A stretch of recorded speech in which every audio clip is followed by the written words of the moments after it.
He's sleeping here tonight. You can take the couch, she said about her male best friend who'd been drinking too much because she needed to watch over him in case something happened. I didn't say anything. Just packed my things while she was tending to him and left a note. Enjoy your patient. Hey viewers, before we move on to the video, please make sure to subscribe to the channel and hit the like button if you want to see more stories like this. Thanks. It wasn't the first time Mark had needed Chloe, but it was the first time she offered him my side of the bed. We'd been together for 3 years. I'd seen her through the stress of her layoff, cooking meals while she sent out resumes. I'd driven through the night to be with her when her dad had his heart scare, holding her in that sterile hospital chair for hours. I'd even, against my better judgment, tolerated Mark's constant looming presence in our lives, her charismatic, perpetually crisis-ridden best friend from college, the freelance photographer whose art was always on the verge of being seen, whose landlords were always unreasonable, whose exes were always crazy. Chloe's personal charity project wrapped in a leather jacket and good cheekbones. The call came at 12:37 a.m. on a Tuesday. My phone buzzed first, lighting up the nightstand. Mark. I let it go to voicemail. A minute later, her phone rang. I heard her murmuring, the bed shifting as she sat up. Oh, Mark, no. Where are you? That's so many. Are you safe? A familiar, heavy feeling settled in my gut. I stared at the ceiling. She hung up and turned to me in the blue-tinged dark. I could see the performative concern etched on her face. That was Mark. He's at the Hollow Bar. He says he's had way too much to drink to drive and he can't afford an Uber all the way to his place. So he'll get a cab, I said, my voice flat with sleep. Or he'll sleep it off in his car. He's a 30-year-old man, Chloe. He's upset, Alex. His gallery show was a disaster tonight. Nothing sold. He's devastated. She was already throwing the covers back. I told him to come here. I sat up. Why?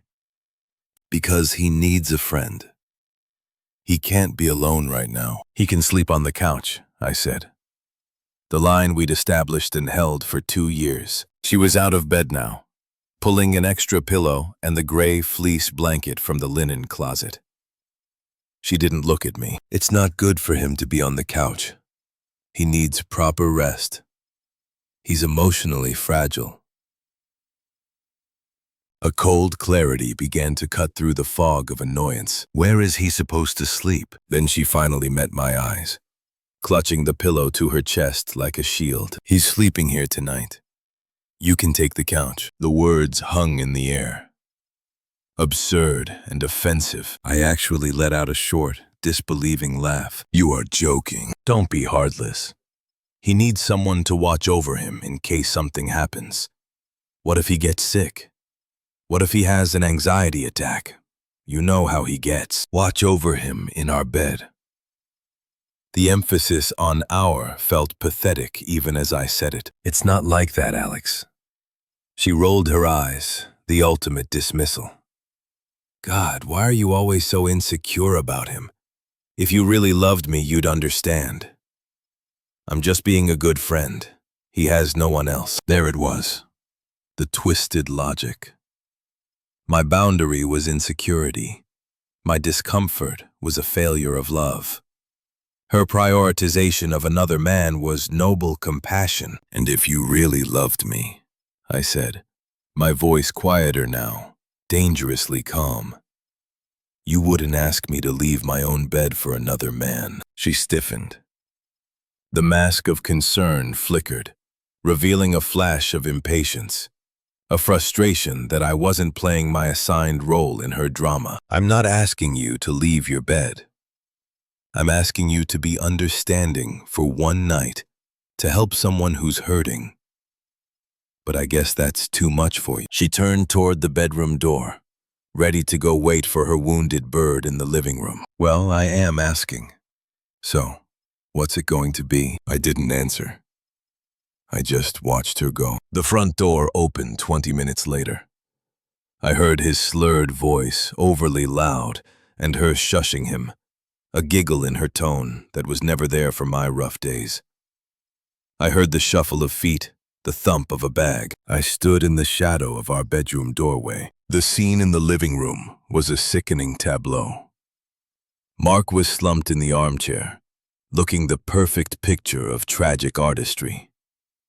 Chloe was kneeling beside him, placing a glass of water on the side table. "I just feel like such a failure, Chloe," he mumbled, dragging a hand through his hair. "You're not a failure. Your work is brilliant. The world just isn't ready for it." Her hand was on his arm. "Come on, let's get you settled." She helped him up. He leaned on her heavily, more than necessary.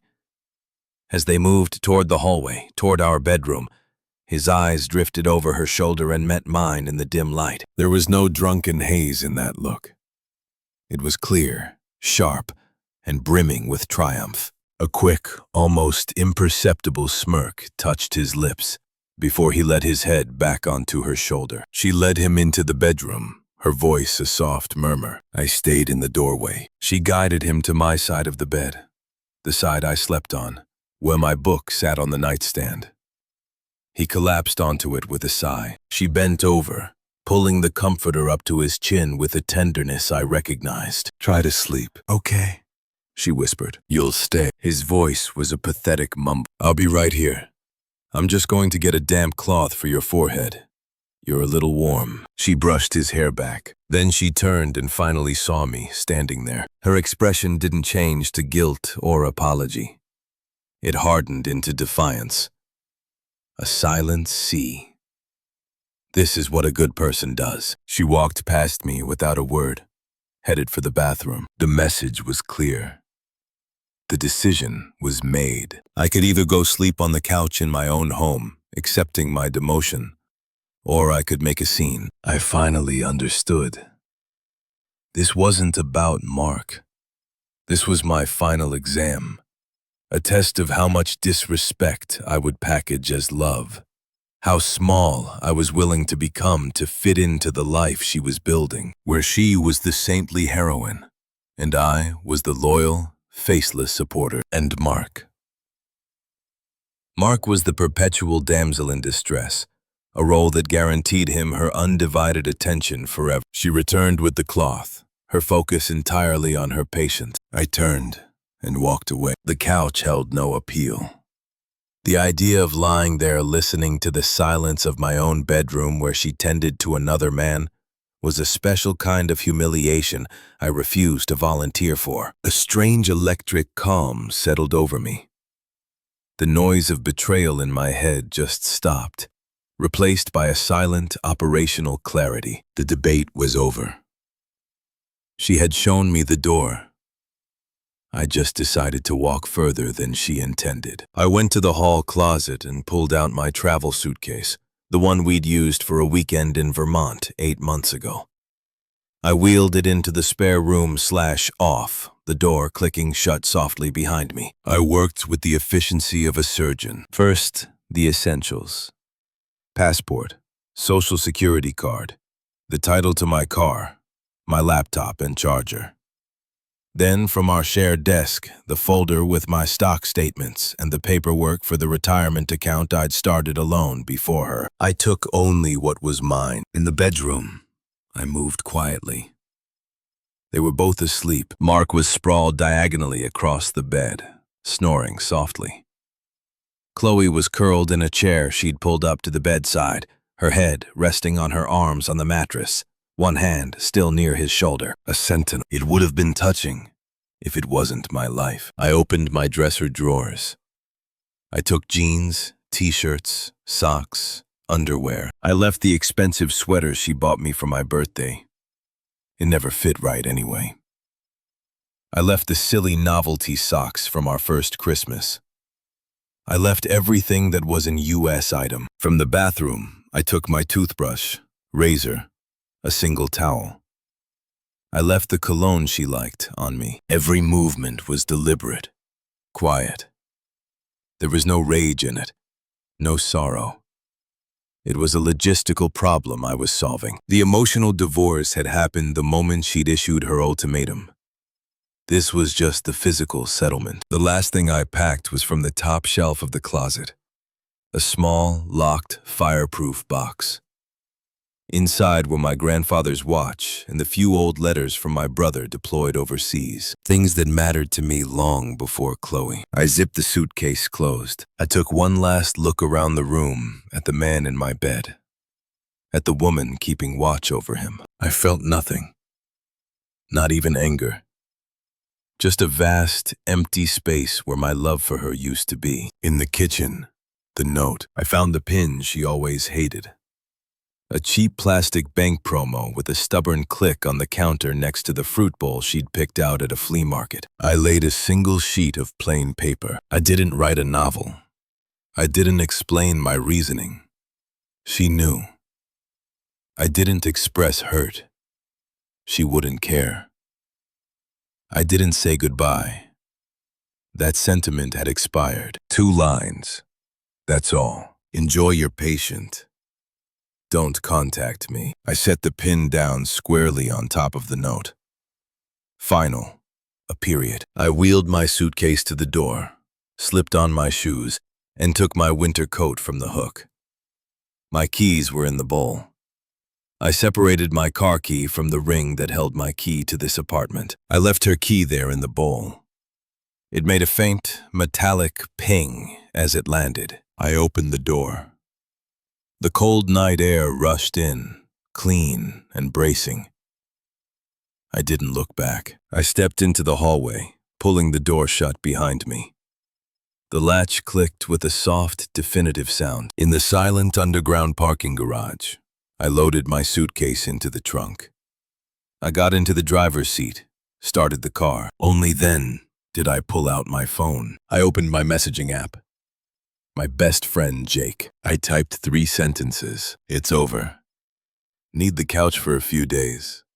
Be there in 20. His reply was almost instant. Doors open. You okay? Yes. I meant it. Before I put the car in reverse, I opened my phone settings. I went to her contact. I blocked her number. I opened Instagram, Facebook, WhatsApp. Blocked. Blocked. Blocked. It took less than a minute. An administrative task. Then I drove away. Not in a fury. Not with tears in my eyes. I drove away the way you leave a job that no longer serves you. With relief and a quiet focus on what comes next. The silence in the car was not empty.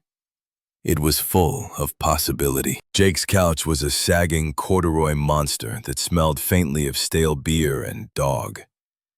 It was the most comfortable thing I'd ever lain on for 3 days. I didn't call in sick. I went to work. I wrote code, attended meetings, ate a turkey sandwich at my desk. My colleagues noticed nothing. The world kept spinning. It was the first revelation.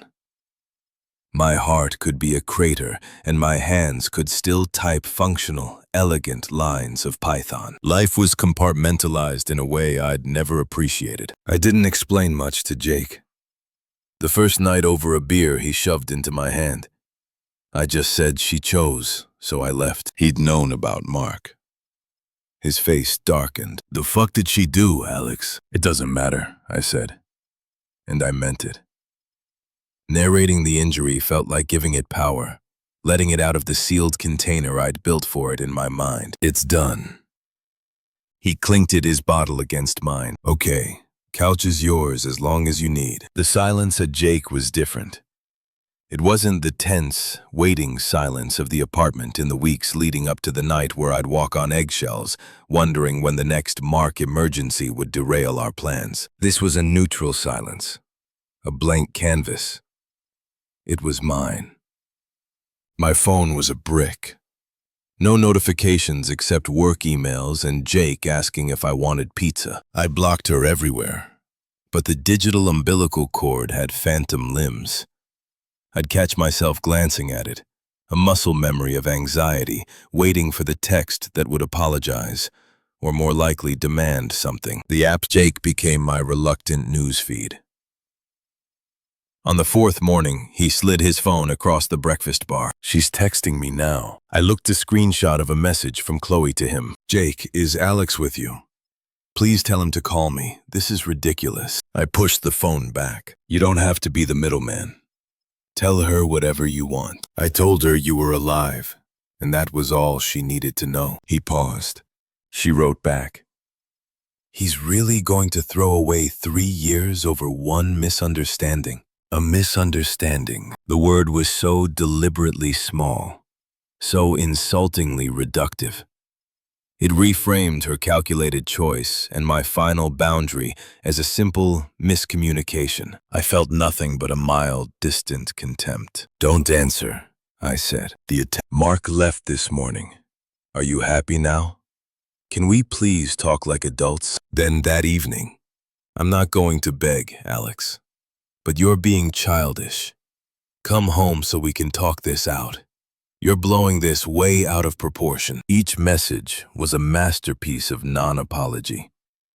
They contained claims of my emotional mismanagement, blowing this out of proportion, childish, a declaration that the perceived threat was gone, Mark left, and a demand for my return to the negotiating table, a table where historically I was the only one who ever conceded. I didn't.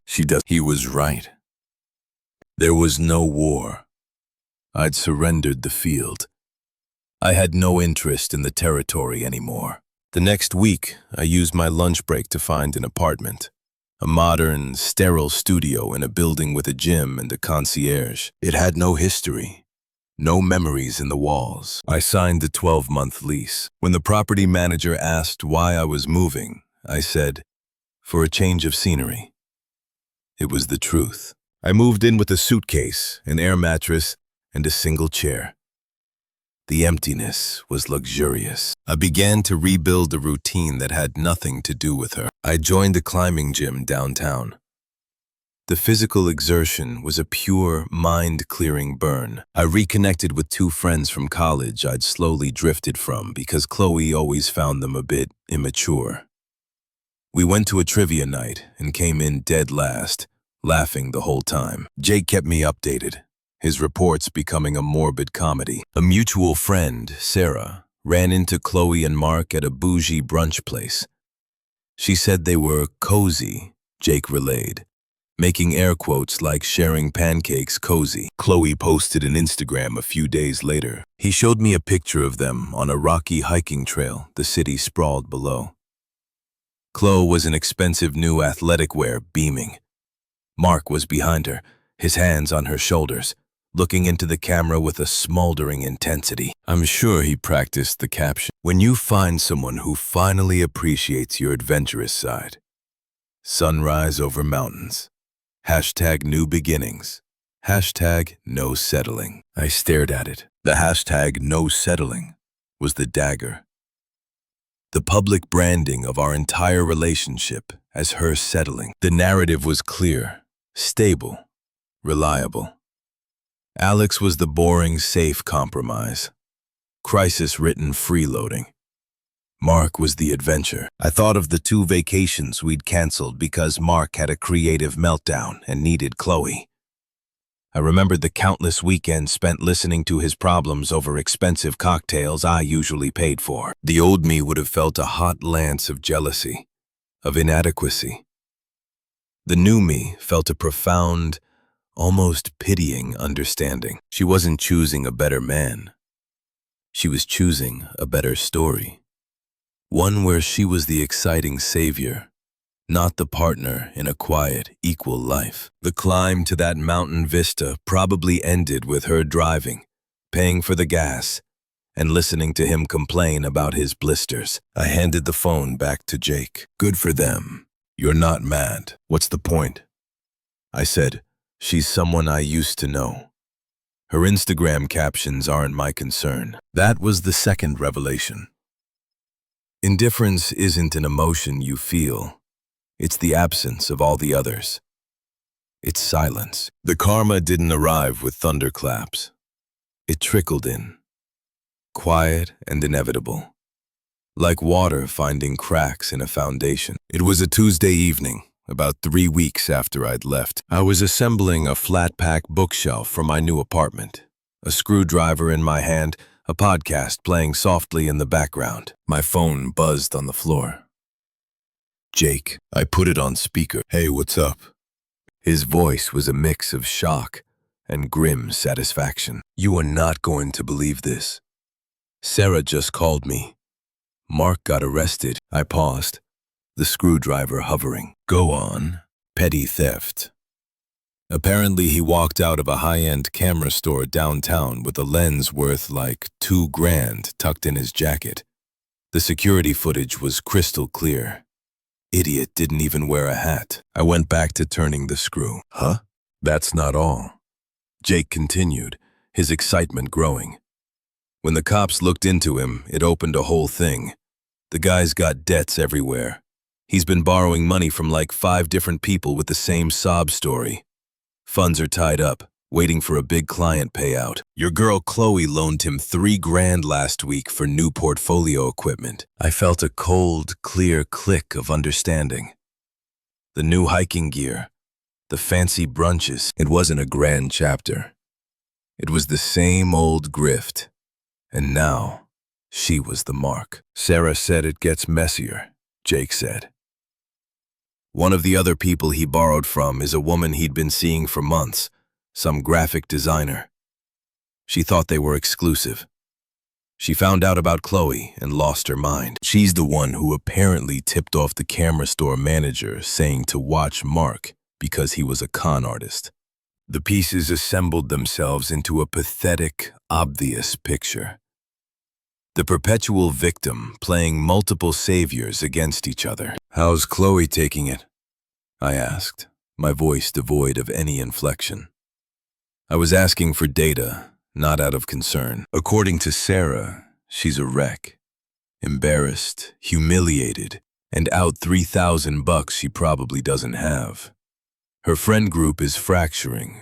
Some feel bad for her. Others are saying she made her bed when Jake trailed off when she chose him over me. I finished for him calmly. It's fine, Jake. You can say it. Yeah, that there's a lot of "I told you so" circulating privately. Her sister Maya is apparently furious with her. I finished tightening the screw. The bookshelf stood upright, sturdy, and functional. Well, I said, that's a series of unfortunate choices. There was a long pause on Jake's end. That's it. A series of unfortunate choices. Alex, he played her. He stole from her. She's getting roasted by her friends, don't you feel? I don't know. A little sorry for her. I put the screwdriver down. I looked at the clean lines of the new bookshelf, the empty shelves waiting to be filled with things I chose. I felt the quiet peace of my own space. No, I said, and the word was absolute. I feel nothing.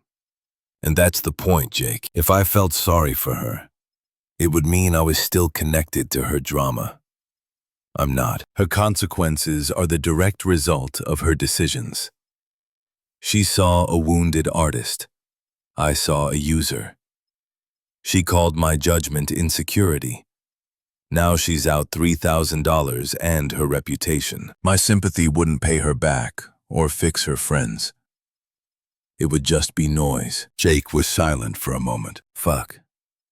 You're really free of it, aren't you? I'm in my apartment building a bookshelf, I said, a faint smile touching my lips for the first time during the call. That's all I'm doing. What she's doing is no longer any concern of mine. I heard and let out a low whistle. Okay then. I just thought you'd want to know. I appreciate it, I said. And I did. It was information. A postscript to a closed book. But you can stop the updates now. Really. It's over. We hung up. I slid the last shelf into place. The podcast host was laughing about something. I laughed a little too, at nothing in particular. The air in my apartment was clean and quiet, and entirely my own. The chaos she'd chosen was now hers to manage. I felt no shot in Freude. Just the profound, simple gratitude of a man who had stepped off a sinking ship and was now finally dry. The news of Mark's arrest and betrayal was the pebble that started the landslide. My silence was the avalanche that followed. The first attempt was clumsy, a transparent ploy for sympathy. 2 days after Jake's call, a text from an unknown number lit up my screen. "I guess you heard. I should have listened to you. Can we talk?" It was her. The tone was perfectly curated, contrite, acknowledging my foresight, posing as a simple request. It was the opening move in a game I had quit playing. I pictured her drafting it, erasing, trying to find the balance between apology and maintaining the upper hand of being the one to reach out. I typed a single character, "No."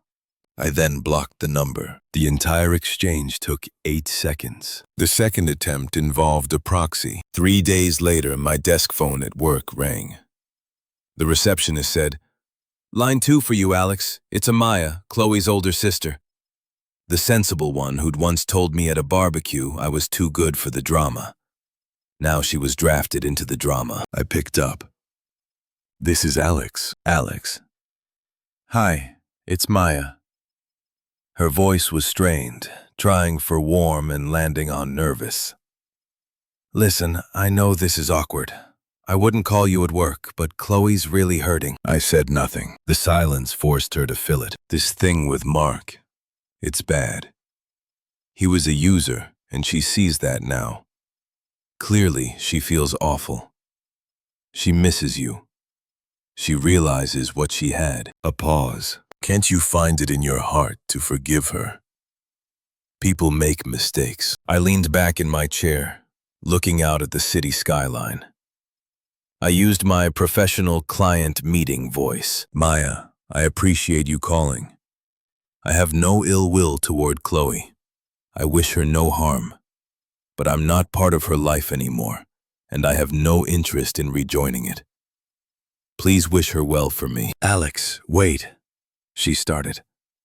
But the placid finality in my tone had thrown her. "Take care, Maya." I hung up gently. The third attempt was the ambush. A week later, on a rainy Thursday evening, my intercom buzzed. I wasn't expecting anyone. I walked over and pressed the button. Yes, no voice, just the hollow sound of the lobby. A minute later, a soft knock on my door. Not Jake's hearty pound. A tentative tap, tap, tap. A cold suspicion settled in me. I looked through the peephole. Chloe stood there, soaked. Her hair was plastered to her face, mascara smudged under her eyes. She looked smaller, younger, utterly defeated. She was clutching her phone like a lifeline. The performance was Oscar-worthy, but the genuine misery in her eyes was not an act. This was the consequence, raw and unedited. I stood still for a full 30 seconds. I could have not answered. I could have been the ghost. But a part of me, the part that needed to cement my own freedom to look the past in the eye and feel nothing, wanted to open the door, to hear the script she'd prepared, to deny her the final line. I turned the deadbolt and opened the door just enough to see her fully. The damp, cold air from the hallway rushed in. Her eyes widened, a desperate hope flooding into them. "Alex, please, just 5 minutes. You shouldn't be here, Chloe. I asked you not to contact me. I know I messed up." The words tumbled out in a rehearsed rush. "Mark, he took money from me. He lied about everything. He was seeing someone else the whole time." She choked on a sob. "Everything you ever said about him was right." I waited. I didn't offer a tissue. I didn't step aside to let her in from the rain. I just stood there, a polite sentinel at the border of my new life. "That's unfortunate," I said, my voice flat. "Unfortunate." She recoiled as if struck.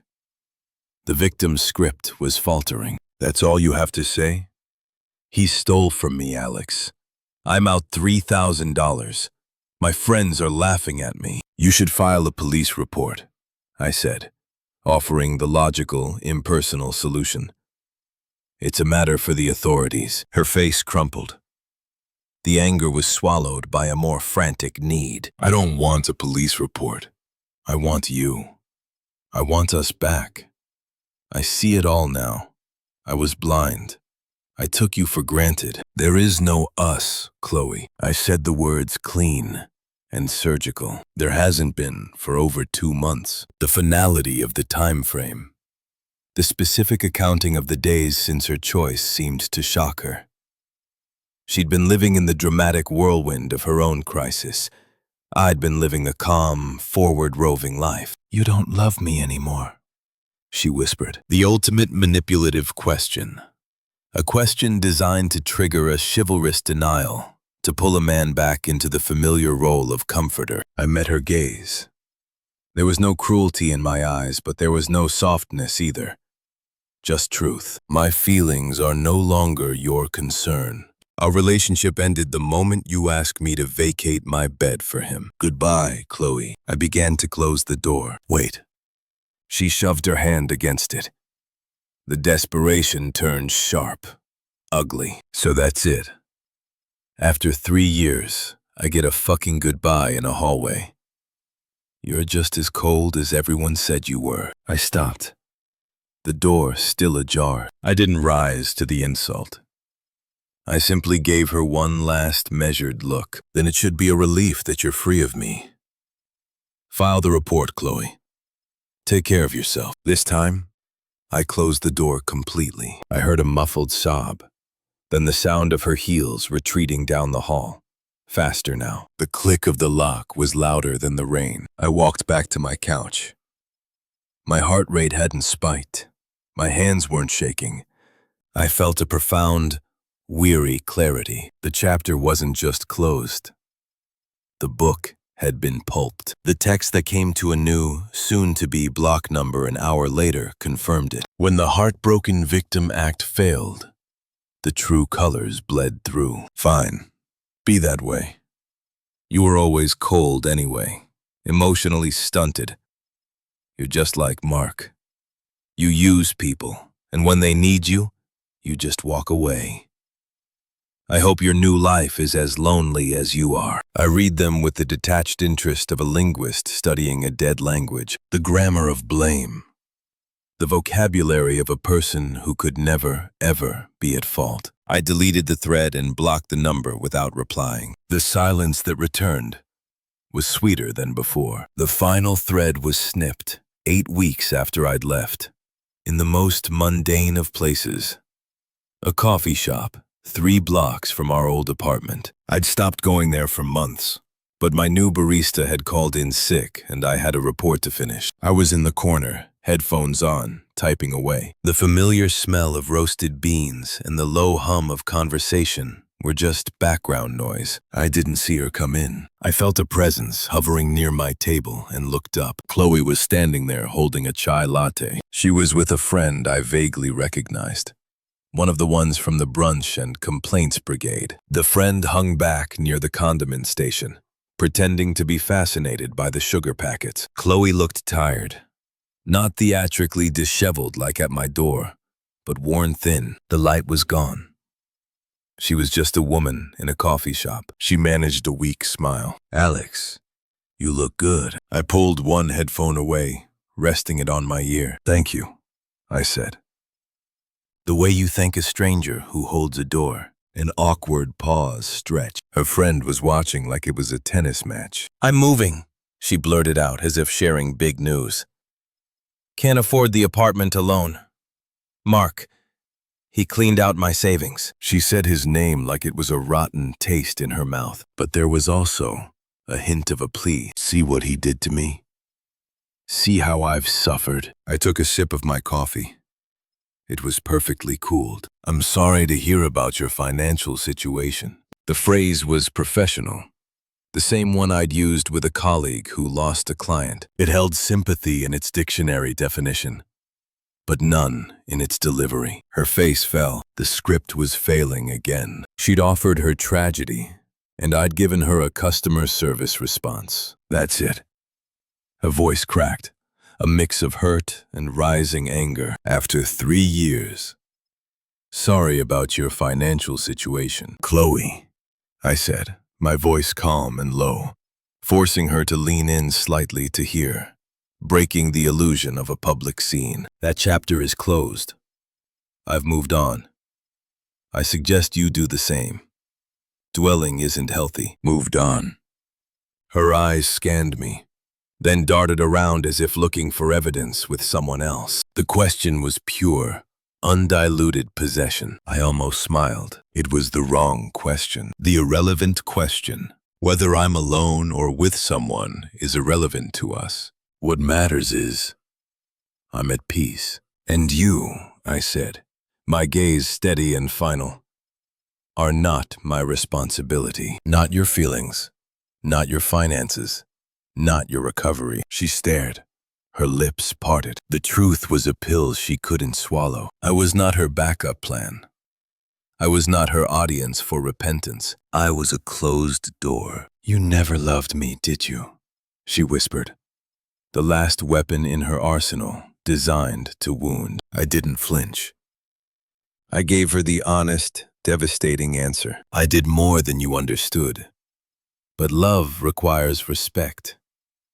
You showed me exactly where I stood, so I stood somewhere else. I gestured vaguely to the space around me, the coffee shop, the city beyond, my whole new world, somewhere better. The finality of it, the simple, unassailable logic seemed to hollow her out. All the arguments, the justifications, the blame died in her throat. There was nothing to fight against.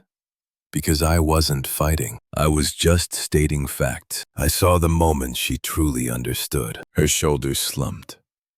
The performance ended. What was left was just a sad, exhausted woman, facing the unchangeable consequences of her own choices. Take care of yourself, Chloe, I said, my tone firm but not unkind. It was a dismissal, but a definitive one. Truly. I placed the headphone back over my ear, picked up my coffee, and stood. I gave a slight, polite nod, not to her, but to her friend, still gawking by the sugars. Then I walked to the door where my colleague Ben was just walking in, waving. Sorry I'm late, Ben said. Traffic was a nightmare. No problem, I said, pushing the door open. I got a head start on the report. Let's grab a table. As the door swung shut behind us, I didn't look back. I didn't wonder what she was doing. I didn't feel a surge of victory or pity. I just felt the crisp autumn air on my face and the pleasant weight of the work ahead with a friend. The last thread was cut. It made no sound at all. Thanks for watching. Make sure to subscribe to the channel and hit the like button. What do you think about this story? Share it in the comments.